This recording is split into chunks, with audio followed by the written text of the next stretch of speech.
friends of the internet, I am back with another piercing video, and if you haven't already guessed by the title, this is going to be all about my rook piercing, my experience, the pain, the aftercare, and just some random tips I want to share from my experience of having a rook piercing. I think these videos are really helpful if you want to get a piercing done, because I feel like knowing other people's experiences really lets you know what to expect with the certain piercing you are wanting to get. Just a disclaimer here, only get a piercing because you actually want to get a piercing.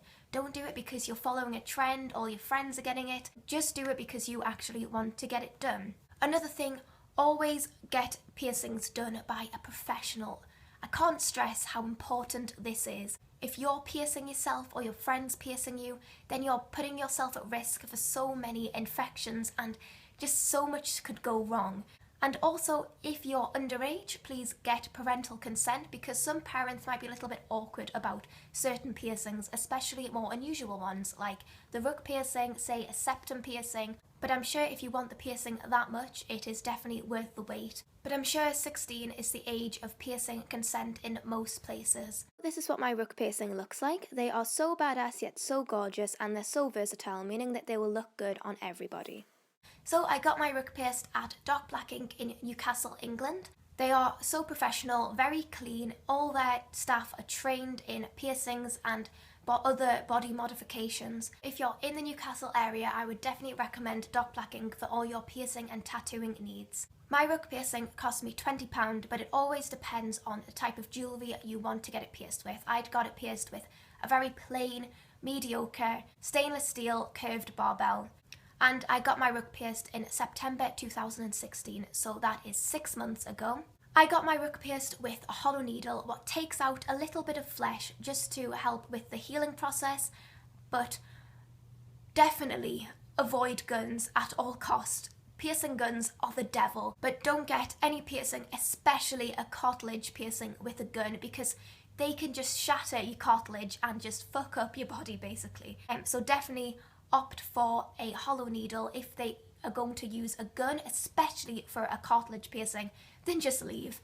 They're not worth your money, they're not worth your time, and they're not worth the risk of ruining your body. Like I said earlier, I got my rook pierced with a plain stainless steel curved barbell. That is the best jewellery type to use in a rook piercing. Now for the pain. The piercing itself was about a 6 out of 10 on the pain scale. It felt like a very sharp pressure, and then it throbbed for about 2 days afterwards. I'm not even exaggerating. I would say I have neither a high or a low pain tolerance. It's somewhere in the middle, but I feel like all these YouTubers say like, oh, I've got a really high pain tolerance and nothing hurts me. You know, I'm so hardcore. I'm gonna be real with you and say it does hurt. So if pain is something that deters you from getting a piercing, I probably wouldn't recommend a rook piercing for you. It's the most painful body modification I've ever gotten. Healing hurt like a bitch. I suffered from so many infections from cleaning it too little to infections from cleaning it too much. I even got a keloid thrown in there, what is a wonderful time. So I would rate healing an 8 or 9 out of 10 because it was just so awkward and it's just so complicated. But hopefully I can share my wisdom and you can have a more pleasant healing. Healing for a rook piercing usually takes 6 to 12 months to completely heal, what's a pretty long time if you ask me. That is just kind of the standard healing time for any cartilage.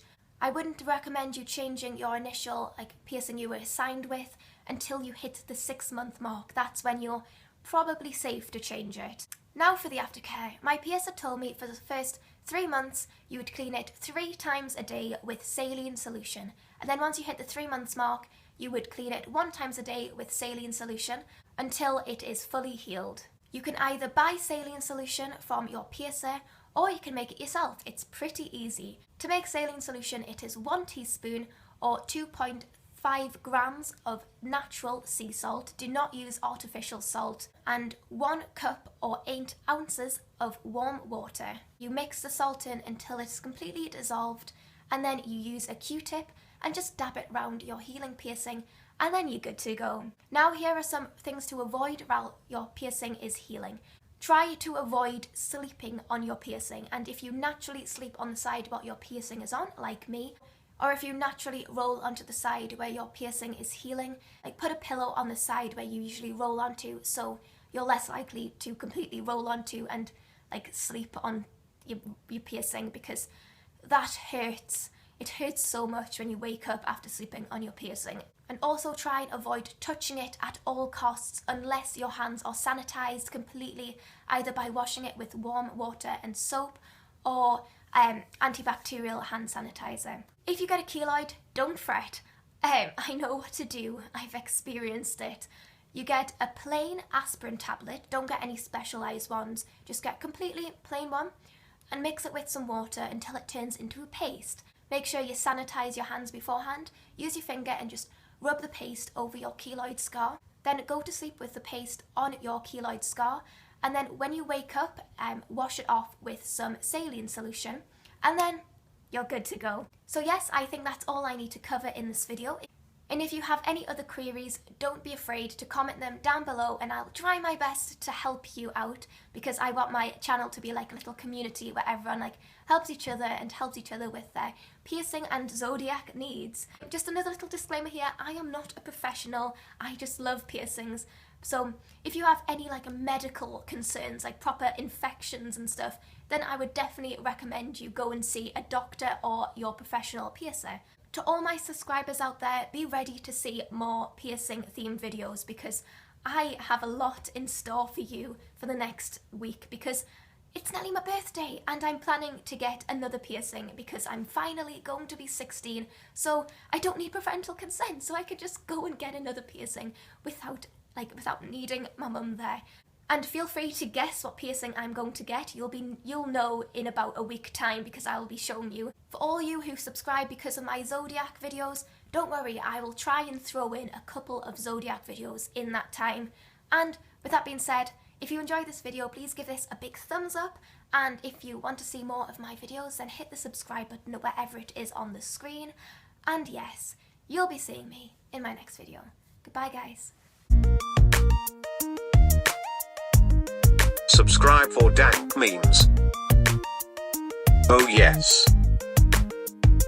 Give it a good thumbing. Emilio Big Dealio on the mic. Rook piercings are so gorgeous yet so badass, and they're so versatile, meaning that they will just look good on everybody.